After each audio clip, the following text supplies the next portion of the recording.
On va alors passer, à l'évaluation de la qualité. Ok, Youssef, merci. B, on va passer à l'évaluation de la qualité du modèle.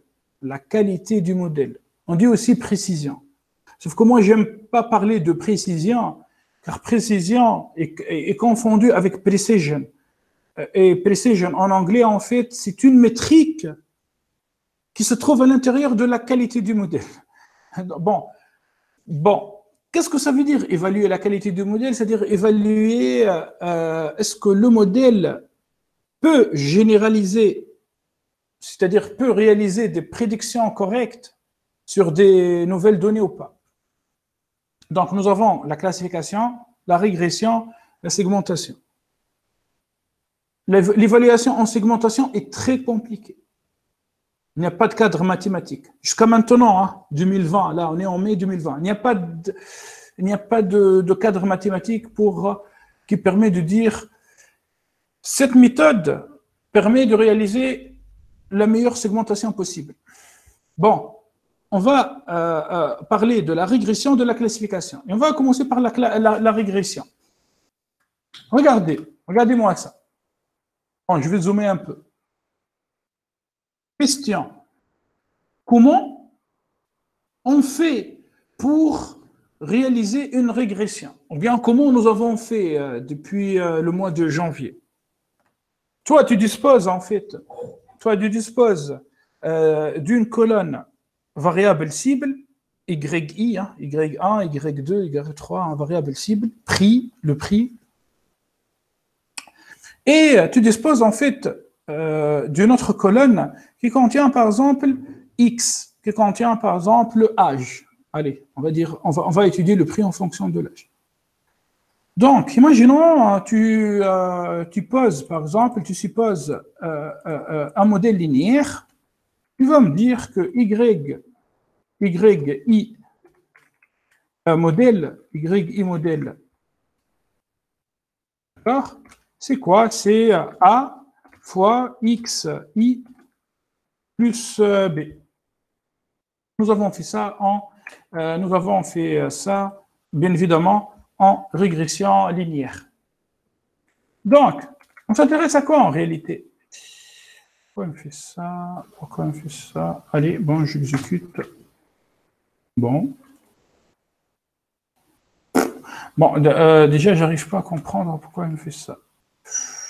Ah, faut que... Bon, non, pardon, là, il faut que je le mette ça, plutôt. Ah, c'est mieux. Y modèle I. Bref. Donc, toi, tu prends les YI, les données, tu fais moins YI modèle, c'est-à-dire moins A fois XI plus B. Et tu appliques une somme. Cet écart, nous avons dit que cet écart, on peut considérer, ou bien on peut interpréter cet écart comme une erreur. Donc, on va additionner toutes les erreurs, sur tous les points. C'est quoi le problème de cette métrique? Somme allant de I, allant de 1 à N, YI moins YI modèle. Et YI modèle contient la formule mathématique. C'est quoi le problème de cette métrique? En effet, là, quand tu vas sommer toutes les erreurs, tu finiras forcément par des erreurs positives et des erreurs négatives. Donc, quand tu vas sommer, tu vas finir par 0. C'est-à-dire par une valeur nulle, par un estimateur nul. Et on ne peut pas calculer la dérivée d'un estimateur nul. On ne peut pas calculer, c'est-à-dire, on ne peut pas dériver un estimateur nul. On ne peut pas sortir de l'information utile. Dérivée gradient, dérivée première gradient, dérivée seconde matrice hessienne. Donc, qu'est-ce qu'on a fait? Rappelez-vous, au lieu de faire somme sur I allant de 1 à N, YI moins YI modèle, nous avons fait plutôt somme sur I allant de 1 à N, YI moins YI modèle au carré.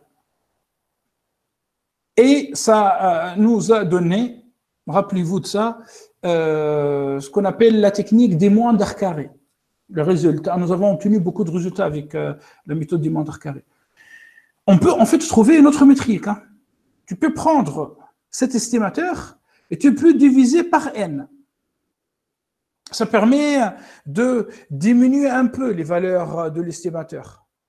Enfin, c'est comme si on calcule somme de plusieurs paramètres divisé par n. Ça te rappelle quoi? C'est une moyenne. C'est une moyenne. Donc, ça permet en fait d'avoir une vue globale sur les erreurs, une erreur globale, et ça permet de diminuer un peu les valeurs. On peut aussi en fait appliquer une racine carrée. Puis, bon, donc regardez, cette métrique ne marche pas bien.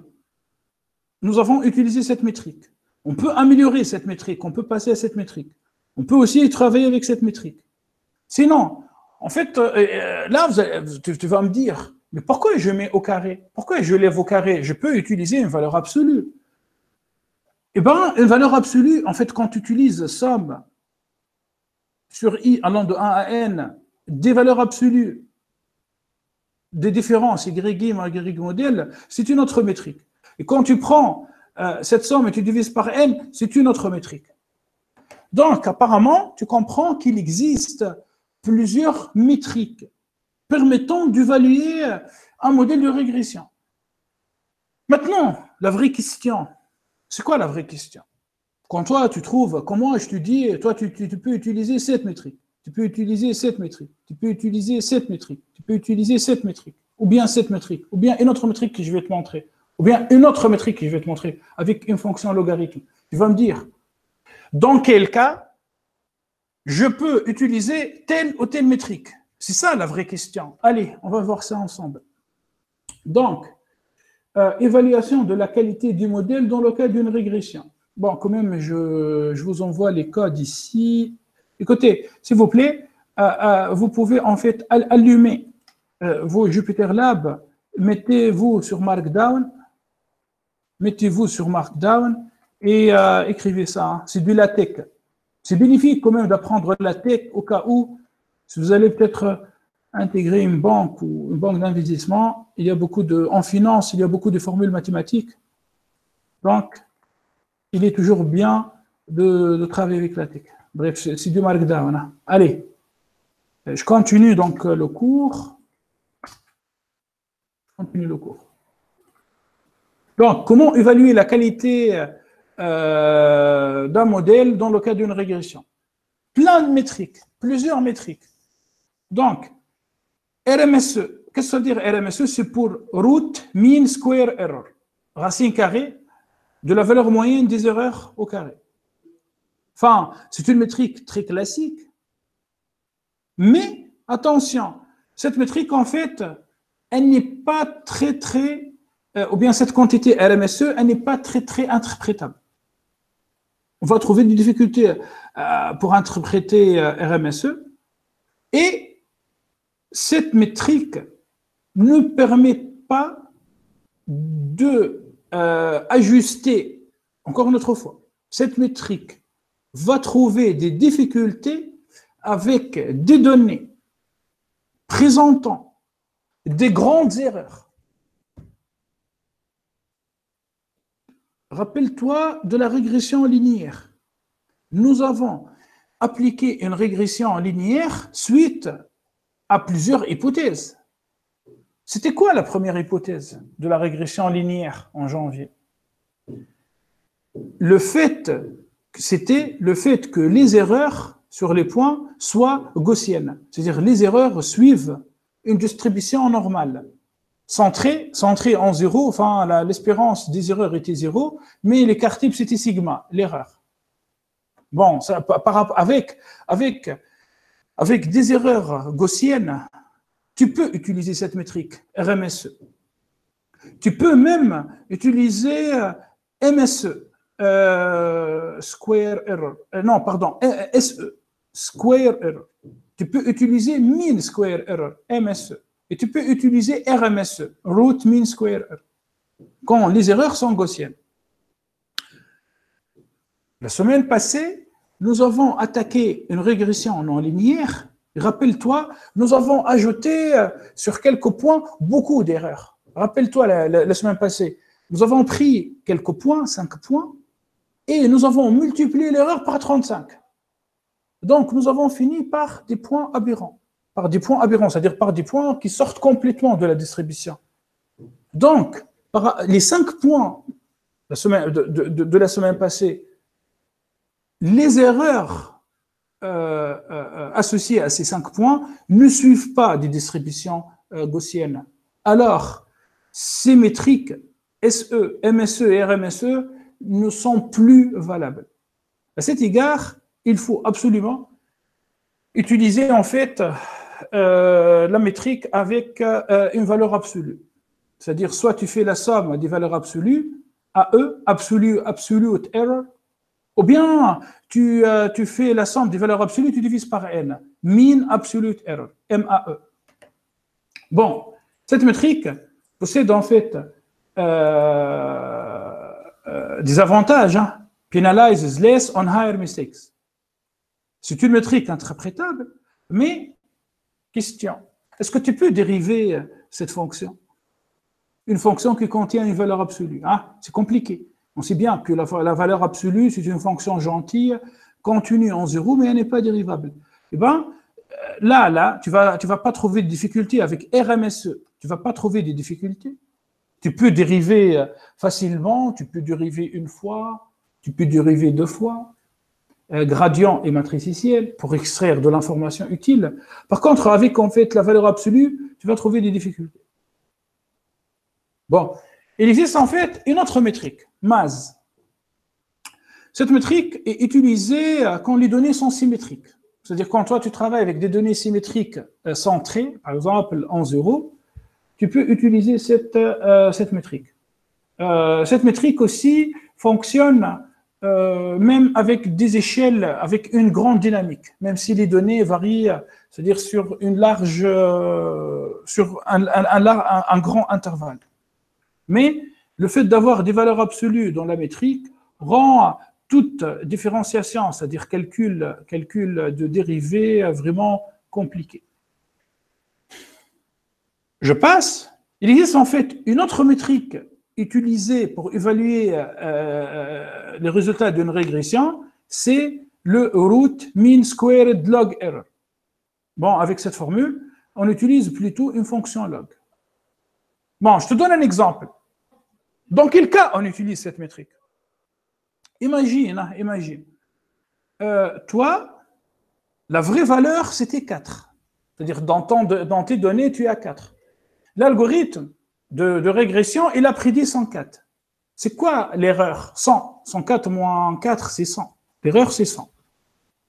Maintenant, la vraie valeur, c'est 8000. Imaginez que tes valeurs, que vos valeurs numériques varient à partir de 1 jusqu'à, par exemple, quelques milliards. De 1 jusqu'à 10 à puissance 9. Ou bien de 1 jusqu'à 10 à puissance 6. Ici, de 1 jusqu'à 10 à puissance 3. 1000. Donc, tu as 8000 et l'algorithme, il a prédit 8100. 104 au lieu de 4, 8100 au lieu de 8000. Je te pose une question. Dans quel cas, parmi ces deux cas, il y a la plus grande erreur? On s'est trompé le plus. En fait, là, tu vas me dire, enfin, au lieu de 4, on a trouvé 104. Au lieu de 8000, nous avons trouvé 8100. Dans le premier cas, c'est horrible. Hein. C'est-à-dire, on se trompe avec 2 chiffres après la virgule. De 2 chiffres. Hein. C'est-à-dire, on se trompe aux centaines. Au lieu d'avoir des unités, on passe à des centaines. Alors qu'ici, on se trompe avec un seul chiffre.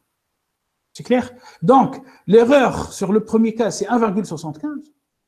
C'est 175%. Alors que l'erreur dans le deuxième cas, c'est 3 10 à puissance moins 5. Alors, dans le cas, je répète, dans le cas où tes données numériques sont étalées sur un grand intervalle, tes données vont de 1 jusqu'à 10 à la puissance 9. L'utilisation de ces métriques, MAS, MAE, RMSE, va te poser beaucoup de problèmes. Je te conseille d'utiliser RMSLE, c'est-à-dire cette métrique avec le... Ok. Maintenant, toi, tu vas me poser une question. Tu vas me dire, C'est quoi la règle de décision par rapport à ces métriques? Ça veut dire, comment imaginons que j'ai un modèle. Pardon, j'ai deux modèles. Et j'utilise par exemple cette métrique, RMSLE. Je trouve une valeur ici, 0,3. Je trouve une autre valeur ici, 0,1. Comment je peux juger les deux modèles? En effet, avec RMSLE, MAS, MAE, RMSE, MSE et SE, plus c'est faible, plus c'est proche des zéros, mieux c'est. C'est-à-dire, quand toi tu as 0,1 et 0,3, tu prends le modèle qui a 0,1. Le modèle qui a 0,1, il a fait moins d'erreurs. C'est clair? C'est clair? C'est avec ces métriques, plus c'est faible, mieux c'est. Voilà. Voilà par rapport à la règle de décision.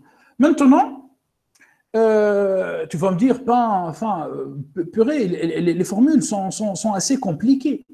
Elles sont très compliquées, les formules mathématiques. Est-ce qu'il existe en fait une implémentation prête? Oui, dans scikit-learn. Donc, il suffit que tu fais from sklearn point matrix import, par exemple. Allez, on va faire ça. Hein. À partir de matrix, ce module de scikit-learn, on va charger vraiment tous les sous-modules et toutes les fonctions à l'intérieur. Enfin, from scikit-learn.matrix, charger étoile. Je fais who's. Allez, laissez-moi faire who. Who, c'est mieux. Who, c'est plus encombrant. Alors, regardez, on obtient beaucoup de résultats hein, avec who. En fait, on obtient plein de métriques. Par exemple, allez, je prends la première métrique. Mean, voilà, mean squared error. Tu vois, mean squared error. C'est quoi un mean squared error? C'est ça, hein? C'est RMSE. Non, mean squared error. C'est MSE, mean squared error. MSE, c'est-à-dire ce machin-là sans racine carrée. Et bien, cette fonction, on la trouve où, cette métrique?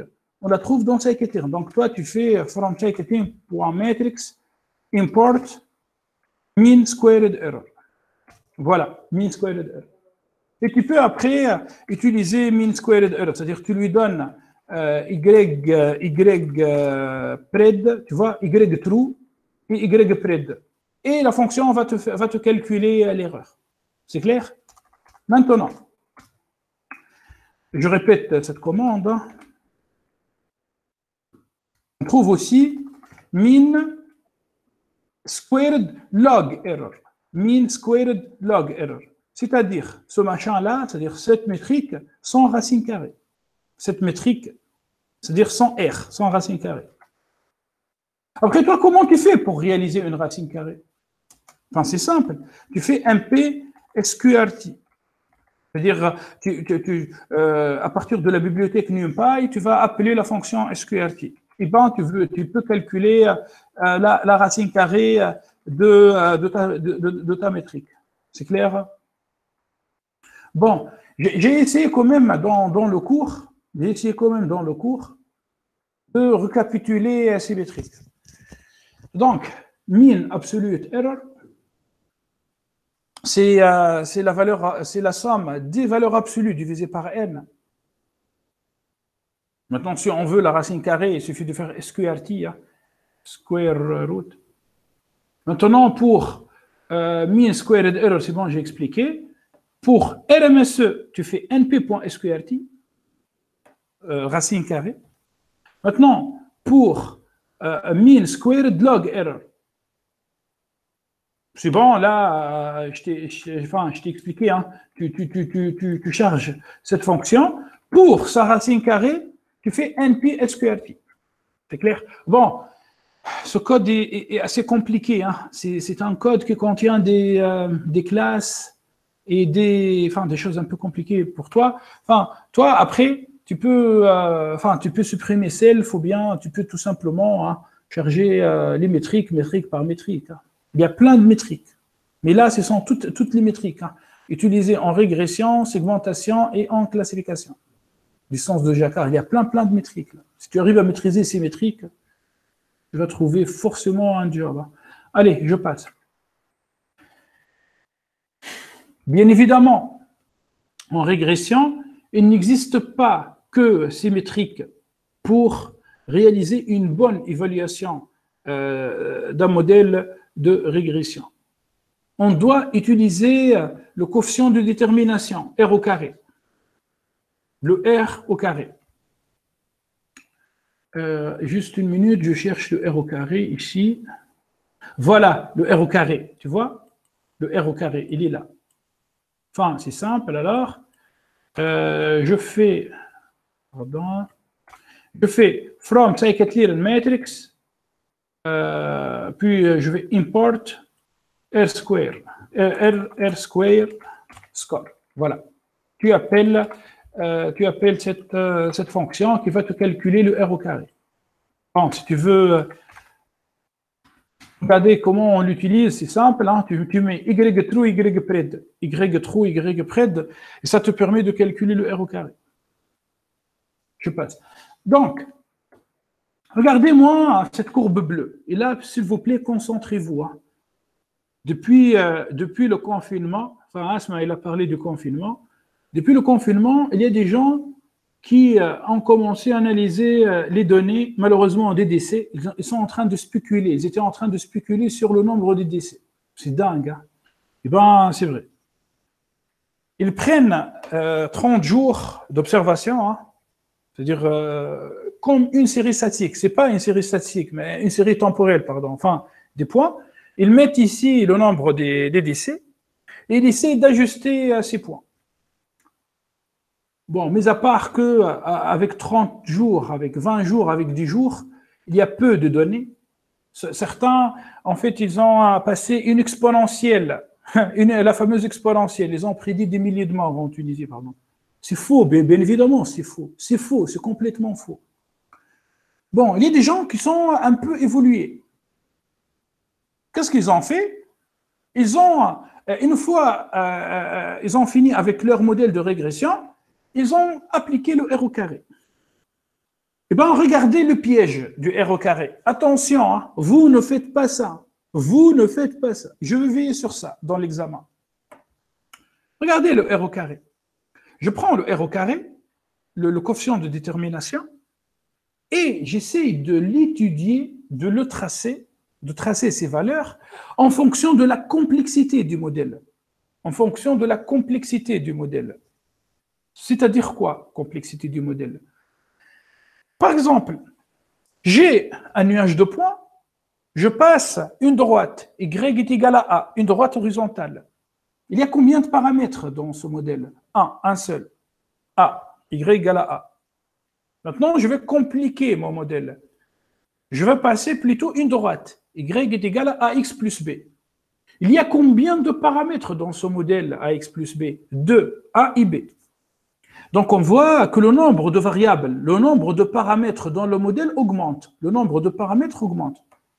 Maintenant, je trouve une grande erreur sur une droite. Je passe un polynôme d'ordre 2. Un polynôme d'ordre 2. Un polynôme d'ordre 2 contient 3 paramètres. Et ainsi de suite, ainsi de suite. Un polynôme d'ordre 3 qui contient 4 paramètres. Donc, le nombre de paramètres augmente. C'est-à-dire, autrement dit, la complexité du modèle augmente. Eh bien, les valeurs de R au carré ne cessent d'augmenter. Attention, les valeurs de R au carré sont trompeuses. C'est-à-dire, toi, tu vas dire, tiens, c'est bien, tu utilises un polynôme de degré 2, tu trouves que R au carré s'améliore, s'approche de 1. R au carré varie entre 0 et 1. C'est-à-dire, avec une droite, tu trouves un R au carré égal à 0,8. Tu utilises un polynôme d'ordre 2, de degré 2, pardon. Tu passes à 0,9. Ah, tu dis, très bien, R au carré augmente. Allez, tu utilises un polynôme de degré 3. Tu passes à 0,95. Tu dis, très bien, tu passes un polynôme de degré 4. R au carré augmente, 0,96. Sincèrement, j'ai vu des gens, des docteurs qui font ça, qui ont fait ça pendant cette période. C'est dingue, hein, c'est fou. C'est faux, c'est faux. Les valeurs de R au carré sont trompeuses.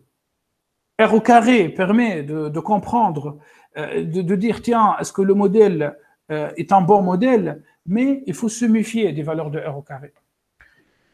À cet égard, qu'est-ce qu'on fait?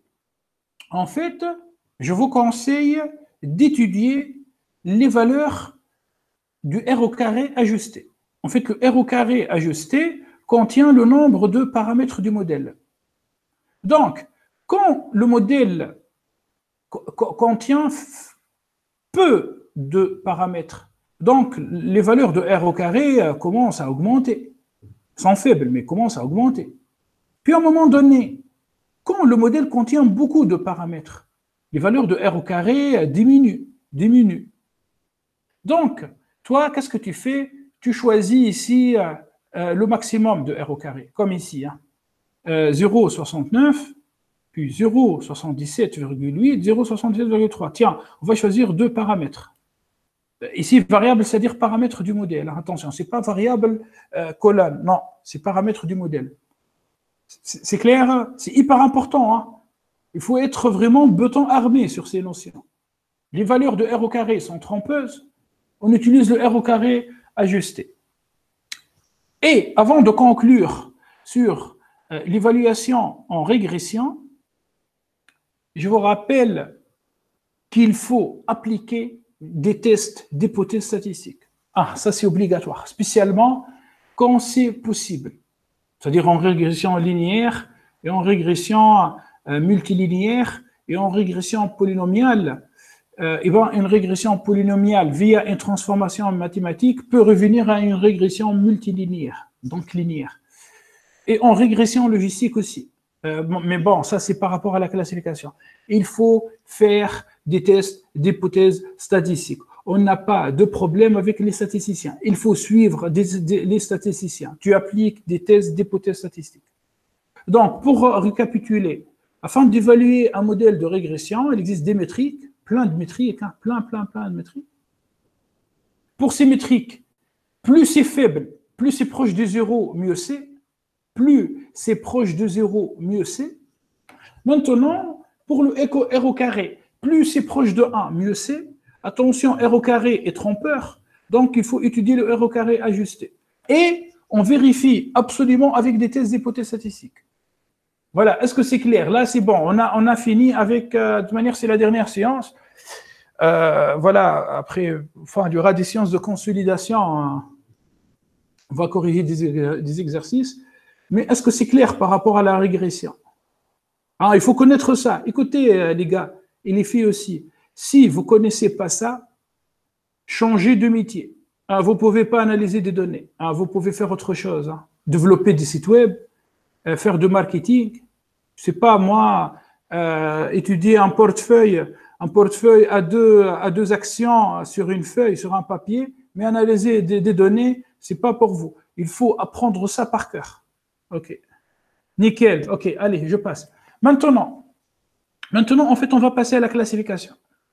Et là, les choses vont se compliquer encore d'un cran, c'est-à-dire, c'est plus compliqué.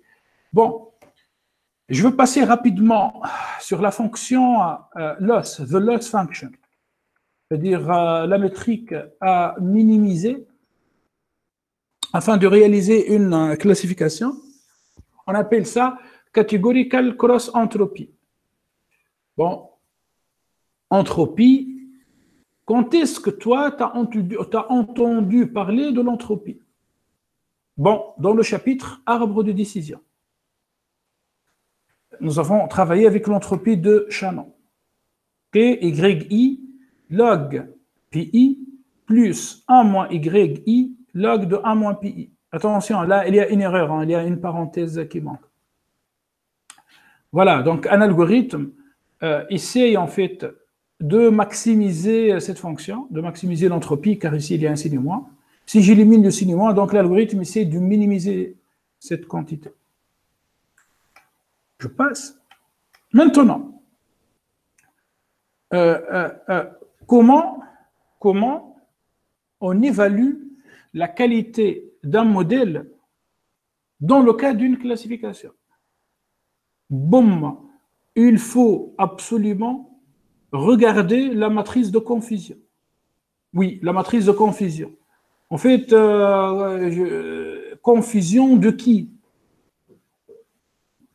De l'étudiant face à cette discipline hyper compliquée? Non. Confusion du modèle. C'est-à-dire le modèle, forcément, il va avoir des prédictions fausses, des prédictions erronées. Après rappelez-moi comment je vais vous montrer où on trouve la matrice de confusion dans Scikit-Learn. Allez, je travaille dans le cas d'une classification binaire. Je travaille dans le cas d'une classification binaire. Nous avons en fait des clients. Il y a deux possibilités. Soit le client est un bon client, soit le client est un bon client, hein, plus. On va noter ça, un bon client par plus. C'est un bon client. Qu'est-ce que ça veut dire un bon client? Un bon client, en scoring des clients en vue de l'octroi d'un crédit, c'est un client peu risqué.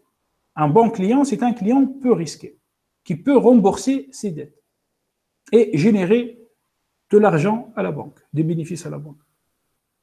Un bon client en désaxement, enfin, dans le problème de désaxement des clients, est un client qui ne quitte pas l'entreprise, qui ne quitte pas le service, qui ne quitte pas le service.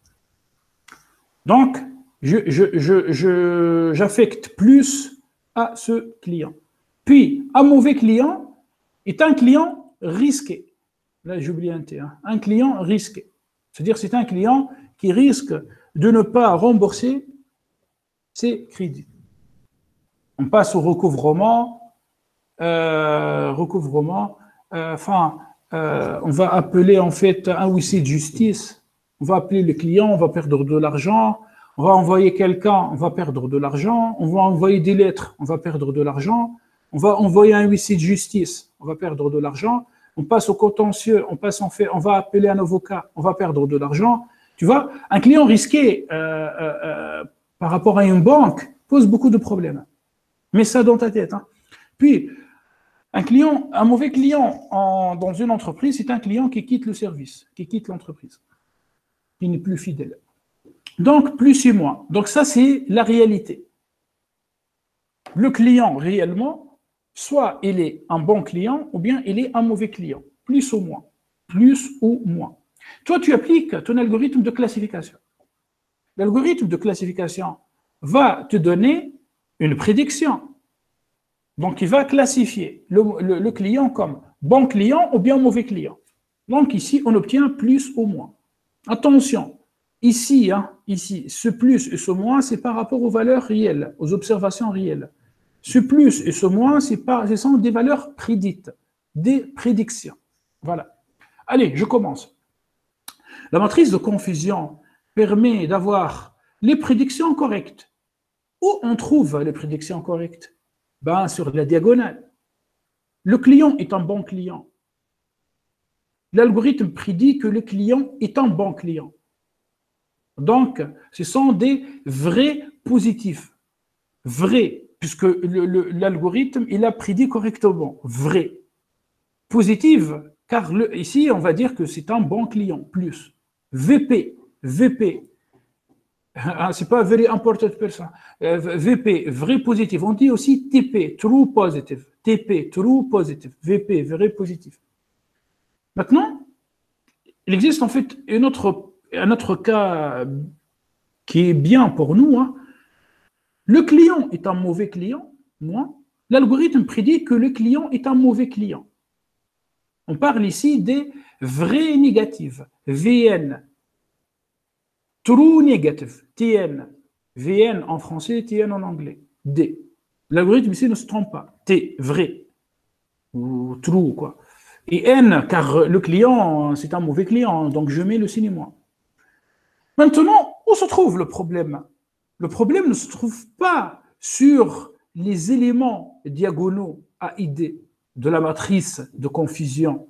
Le problème se trouve sur les éléments extra-diagonaux, C et B. Allez, je commence en fait par la case qui présente le plus gros problème, c'est-à-dire les faux négatifs. Allez, je vous explique. Le modèle le modèle prédit, le client ici est un mauvais client, moi. Le modèle prédit que ce client est un bon client, plus. Donc, le modèle, en fait, s'est trompé. Il a prédit à tort. Donc, c'est un faux négatif. Le client est négatif, initialement. Donc, faux négatif. False négatif. Attention aux faux négatifs. Car on perd beaucoup d'argent avec ces clients.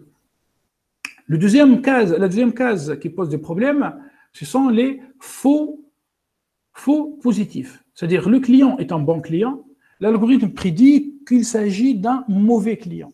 Donc, faux positif. Enfin, de toute manière, le client, il est positif, mais c'est un faux positif. Voilà donc la matrice de confusion. Bien évidemment, hein, il s'agit, encore une autre fois, d'une matrice de confusion dans une classification binaire. Donc, de deux lignes, deux colonnes. Dans le cas d'une matrice de confusion où il y a 3 catégories, tu finis par 3-3. 4 catégories, 4-4. 5 catégories, 5-5.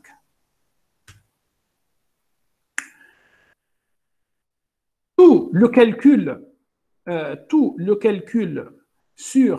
par rapport à l'évaluation de la qualité du modèle se base sur le résultat de la matrice de confusion. Et je vais commencer.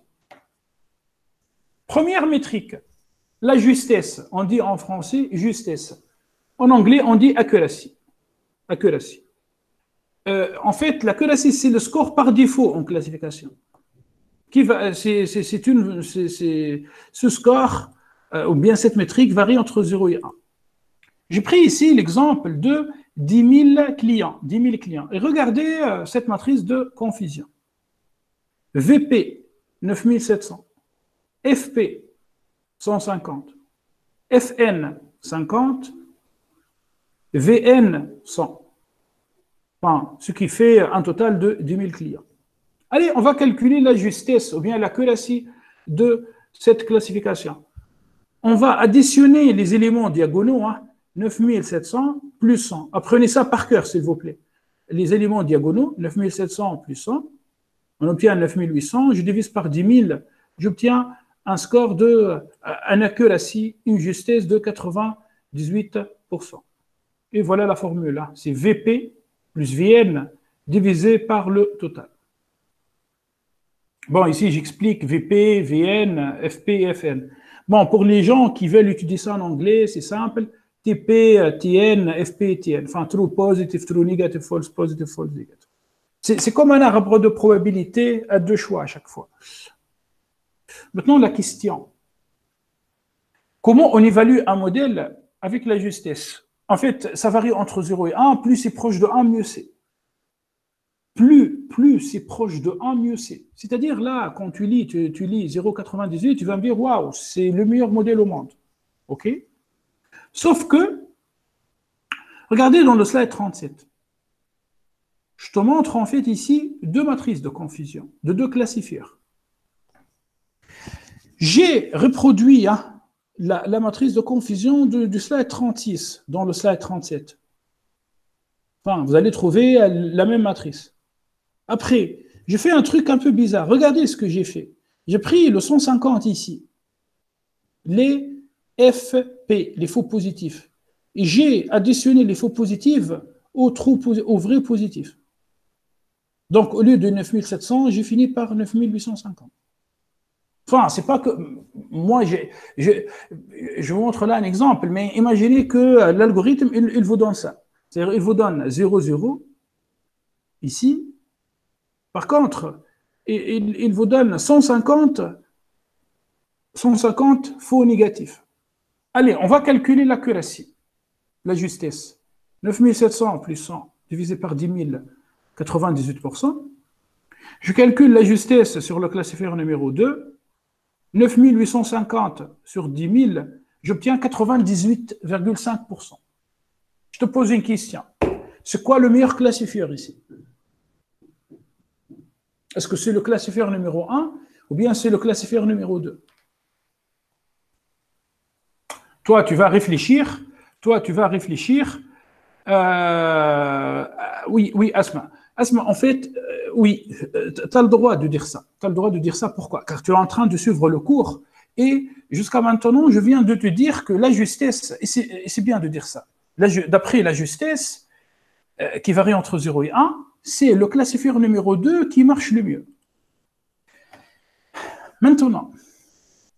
Maintenant, écoute, Asma. Toi, Asma, tu as fait de la finance pendant 3 ans de ta vie, en licence. Et maintenant, tu t'apprêtes en fait à une carrière en business analytics, voire financial analytics. Peut-être tu vas devenir un quant. J'espère pour toi. J'ai une question. Un algorithme qui donne des faux négatives, 150 faux négatives. Est-ce que, n'oublie pas, non, un seul client dans ces faux négatives peut causer des dégâts pour la banque. On va appeler un huissier de justice. On va appeler un avocat.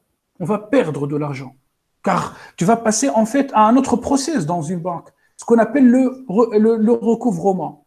Pour l'instant, moi je vous parle du scoring, mais une fois on donne le crédit, on passe au recouvrement. C'est une autre histoire. On va perdre de l'argent. Là, tu as 50 faux négatifs. Là, tu as 150. Mais bon, mais là, tu vas me dire, toi, tu nous as enseigné l'accuracy. Plus l'accuracy est grand, mieux c'est. OK. Donc là, si on regarde l'accuracy, en fait, on va dire que le classifieur numéro 2 marche mieux que le classifieur numéro 1. Sauf que, regardez le slide 38. Sauf que, en fait, il existe un paradoxe avec l'accuracy, avec la justesse. Pardon, ici, hein, c'est justesse, hein, c'est pas précision. En tout cas, là, quand je dis précision, écoutez, là c'est pas précision, c'est justesse. En anglais, accuracy. Hein. Il y a un paradoxe. En effet, le classifieur numéro 2 donne des résultats un peu contradictoires. C'est-à-dire, il n'a pas trouvé, c'est-à-dire, selon cet algorithme, il n'y a aucun mauvais client. Il n'y a aucun mauvais client. Hein. C'est clair. C'est-à-dire, il a classifié. Regardez, il a classé tous les clients comme des bons clients. C'est problème, hein. C'est un problème. Regardez bien, là. Nous avons 2 catégories, moins et plus. Il n'a pas détecté aucun mauvais client. Par contre, il a détecté 10 000 bons clients sur les 10 000 bons clients. Donc, c'est un résultat contradictoire. Attention. Donc, en classification, on n'utilise pas que l'accuracy, c'est-à-dire la justesse. À cet égard, en fait, on va définir plein de métriques, c'est-à-dire d'indicateurs. La précision, le rappel, le F1 score, F mesure, la courbe ROC, le AUC. Ah, c'est compliqué, hein? C'est vraiment compliqué. Allez, on revient, mais je vais vous expliquer. Allez, on commence. Je commence par le premier indicateur. Je viens de vous montrer avec cet exemple qu'il y a un paradoxe avec l'accuracy, la justesse. Et corrigez-moi, ça c'est pas précision, hein, c'est justesse. À cet égard, on va définir la précision. C'est quoi la précision d'un modèle? La précision d'un modèle de classification essaie de répondre à cette question. Quelle proportion d'identification positive était effectivement correcte pour faciliter la tâche pour toi? Tu vois la matrice de confusion? Tu vois cette matrice de confusion? Cette matrice de confusion. Tu prends la première ligne. Tu prends la matrice de confusion, tu prends la première ligne. Boum. Tu prends la première ligne. Et tu me fais VP, A, les vrais positifs, plus, A. Et tu divises par la somme de la première ligne. Donc VP sur VP plus FP. La précision, c'est VP sur VP plus FP. Question. La précision varie bien évidemment entre 0 et 1. Hein. Varie entre... Enfin, je n'ai pas envie de dire de n'importe quoi. Bref, la précision ici, elle est positive. Déjà, c'est une grandeur positive. OK. Puis, Dans quel cas la précision augmente? Dans quel cas la précision augmente? Regardez, F, c'est faux, faux positif. Nous, on a intérêt à quoi? Nous avons intérêt à diminuer les faux positifs. Eh bien, quand on diminue les faux positifs, le dénominateur, qu'est-ce qu'il fait? Il diminue. Et quand le dénominateur diminue, le ratio, le rapport augmente. Donc, plus la précision est grande, mieux c'est. C'est-à-dire, quand la précision augmente, ça veut dire que le modèle se trompe moins sur les faux positifs. C'est-à-dire sur le B, là, plus ou moins. C'est clair? Ok. Tu vas me dire, très bien, on a réglé le problème de l'accuracy. Non. Figure-toi, la précision ne contient pas les faux négatifs. À cet égard, les spécialistes, ou bien les gens en machine learning, en statistique aussi, car tout ça vient de la statistique, ont développé le rappel, recall. C'est quoi le rappel? C'est facile. Tu prends la matrice de confusion. Tu ne prends pas la première ligne. Non, tu prends la première colonne. Prends-moi la première colonne. Voilà, règle mnémotechnique. Tu prends la première colonne. Puis qu'est-ce que tu fais? Tu fais VP, A, vrai positif. Et tu divises par la somme sur la première colonne. VP plus FN. FN, faux négatif. D'accord? Maintenant, question. Ou bien, quelle question le rappel essaie de répondre? Le rappel essaie de répondre à la question suivante.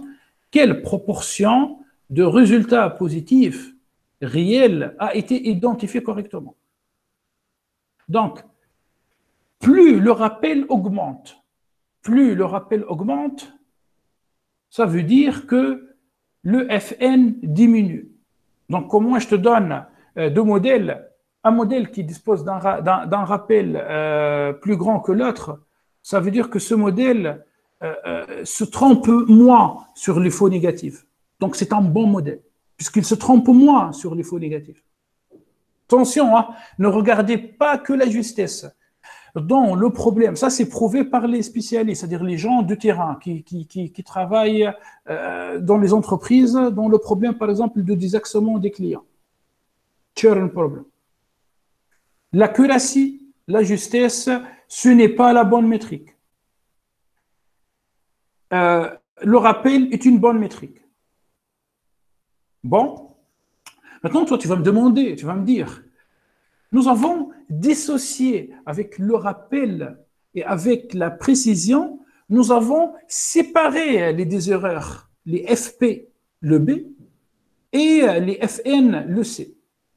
Comment on fait pour fabriquer, c'est-à-dire est-ce qu'il existe-t-il un indicateur qui permet de fusionner les deux erreurs, c'est-à-dire les FP, faux positifs, et les FN, faux négatifs? Oui, ça s'appelle le F-mesure. F1 score. Et bien, c'est quoi le F1 score? C'est une moyenne harmonique. Attention, ce n'est pas une moyenne, hein, ce n'est pas X plus Y divisé par 2. Non. Non. Le F1 score, c'est une moyenne harmonique. Entre quoi et quoi? Entre, ou bien de la précision et du rappel. Donc, c'est 1 sur la précision plus 1 sur le rappel.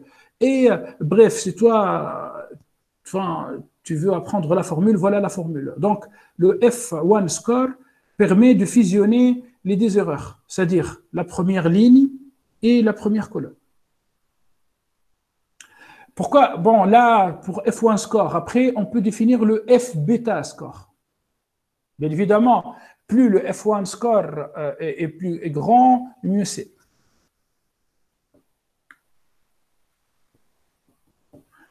Tout ça, ne t'inquiète pas, hein. Tu vas trouver tout ça dans Scikit-learn.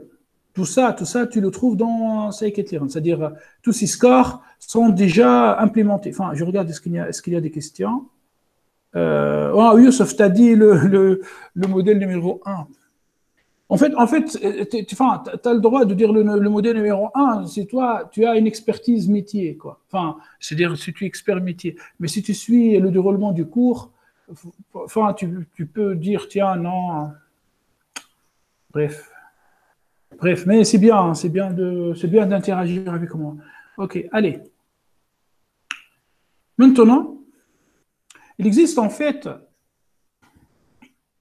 un indicateur qui permet de régler tous les problèmes du F1 score, rappel, précision et justesse.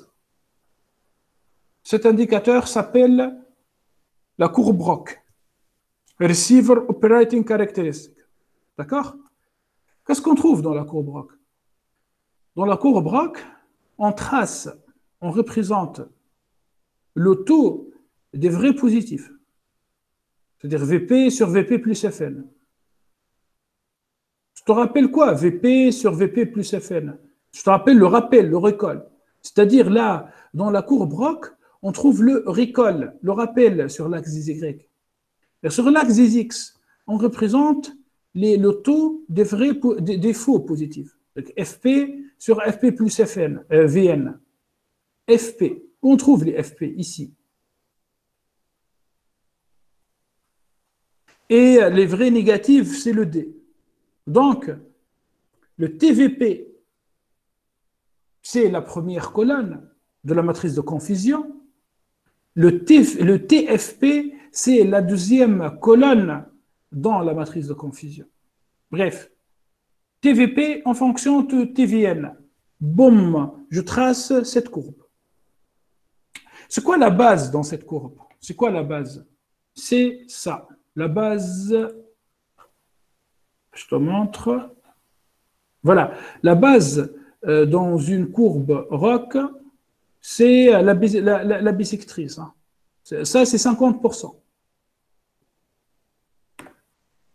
Autrement dit, si toi, tu traces la courbe ROC d'un modèle, et tu trouves en fait une courbe en dessous de cette droite, ça veut dire que ton modèle, c'est-à-dire, je vous donne une blague. Si tu trouves ça, tu peux en fait jouer avec des pièces de monnaie. Tu prends le client, tu prends une pièce de monnaie, tu envoies cette pièce dans l'air et tu regardes pile ou face. Pile ou face. Si c'est pile, c'est un bon client, si c'est face, c'est un mauvais client. Donc, je pense que si tu utilises une pièce de monnaie, tu vas avoir des résultats plus pertinents que d'utiliser ce modèle. Attention, hein, avec la courbe ROC, les modèles deviennent vraiment, la performance des modèles devient vraiment à notre portée, à notre portée. Par contre, un bon modèle hein,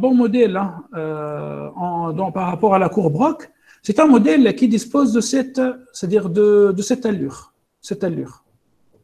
Bien évidemment, le modèle idéal, ça c'est un modèle idéal. C'est-à-dire quand tu finis par la courbe violette ici, c'est un modèle idéal. C'est un modèle qui tend vers 1, qui possède un taux des vrais positifs est égal à 1. Non, ça veut dire que c'est un bon modèle qui ne se trompe jamais. OK. Bon. Maintenant, tu vas me demander en fait comment je peux faire pour tracer la courbe ROC. C'est facile. Tu peux aller dans scikit-learn, tu peux trouver en fait ces codes. Tu peux utiliser ces codes, hein, d'accord? Sinon, dans Matrix, dans le sous-module Matrix, tu peux trouver ROC curve. Bon, je reviens à scikit-learn là. ROC curve. Trouvez-moi ROC curve ici. Enfin, déjà, je vois F1 score. Je suis en train de voir F1 score. Ah, voilà, ROC curve, tu vois. Et il existe une autre fonction, plot ROC curve. On voit ici la précision. Hein, tu vois la précision? Precision recall curve. Il y a precision recall F1 score support. ROC AUC score, ROC curve, recall score, tu vois, les métriques de classification se trouvent ici. Bon, silhouette, c'est par rapport à la segmentation. Bref. Donc, bon, question maintenant. Apparemment, tu seras capable de juger un modèle par rapport à la courbe ROC. Mais imaginons en fait deux modèles qui changent de rôle. C'est-à-dire, imaginons deux modèles avec des courbes ROC, pardon, des courbes ROC en fait qui s'interchevauchent. C'est-à-dire un modèle peut-être, bon, ça, le modèle jaune ici est mieux que le modèle bleu. Bon, ça c'est clair. Maintenant, quand est-ce que, enfin, imaginons que j'ai un modèle qui a cette allure. Voilà, c'est-à-dire qui est au-dessus, qui est situé au-dessus de la courbe jaune. Donc, c'est un modèle qui est mieux que le modèle jaune. Mais imaginez en fait que si ce modèle, c'est-à-dire un troisième modèle, va avoir une courbe, parfois elle est au-dessus de la courbe jaune, parfois au-dessous de la courbe jaune. Qu'est-ce qu'on fait? Enfin, c'est problématique. Donc, qu'est-ce qu'on fait? On doit calculer la surface sous la courbe ROC. Voilà, le AUC, l'air sous la courbe ROC. Cet indicateur permet d'évaluer de manière très performante la qualité d'un modèle, dans le cas d'une classification. Bon, je te montre avec scikit-learn. Hein. Je te montre avec scikit-learn. Tu fais from scikit-learn point matrix import AUC. Voilà, AUC, point d'interrogation. Et voilà, compute area under the curve, AUC, using the, utilisant en fait une technique de trapèze. Mais bon, tu ne vas pas de toute manière implémenter l'algorithme, toi, tu vas juste utiliser la fonction. Voilà donc l'AUC. Enfin, plus l'AUC est grand, mieux c'est. Après, il y a des cas où l'AUC ne s'applique pas correctement. On ne va pas, bon, ce sont des cas particuliers. Donc, il faut utiliser tous ces indicateurs. Maintenant, si tu regardes, attends, je te montre. Voilà, si tu regardes en fait ce lien, si tu regardes ce lien, tu as un code, tu vas trouver une implémentation de tout, c'est-à-dire de toutes les métriques dans un seul fichier matrix.py. Enfin, ça utilise en fait de la programmation orientée objet. Mais bon, par exemple, si toi tu veux en fait une fonction log-loss, c'est-à-dire une fonction objective contenant un log. Je parle dans le cas, encore une autre fois, d'une classification. Voilà, tu fais from scikit-learn.matrix import log loss. Et voilà, tu fais y true, y pred, tu vas calculer ton loss. Si toi, tu veux, par exemple, la précision, voilà, tu vas appeler precision score. Si toi, tu veux le recall, le rappel, tu fais recall score. Si toi, tu veux le F1 score, voilà, l'accuracy et la courbe ROC. ROC AUC score. Pardon, là, ce n'est pas la courbe ROC, c'est le score AUC. D'accord? Donc, tout est implémenté en scikit-learn. Voilà.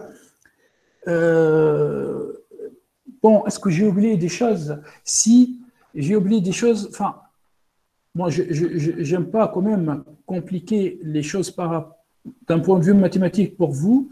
De toute manière, l'année prochaine, en deep learning, vous allez étudier les fonctions loss, les loss functions, les fonctions objectives, de manière détaillée. C'est-à-dire le deep learning utilise ces fonctions, c'est-à-dire la notion ou bien le choix des fonctions objectives en deep learning joue un rôle hyper important. Allez, Jmia, est-ce qu'il y a des questions par rapport à la classification? Je pense que c'est bon, vous êtes perdu là. Déjà moi, je suis perdu. C'est bon? Vous m'écoutez là? Non, ça va. Oui, oui, c'est ça. Attention, hein. Vous, vous aurez ça dans l'examen. C'est hyper important. On ne peut pas réussir un projet en sciences des données si on n'effectue pas l'évaluation correctement. Par notre classe, à la fin, j'ai évoqué un peu la segmentation.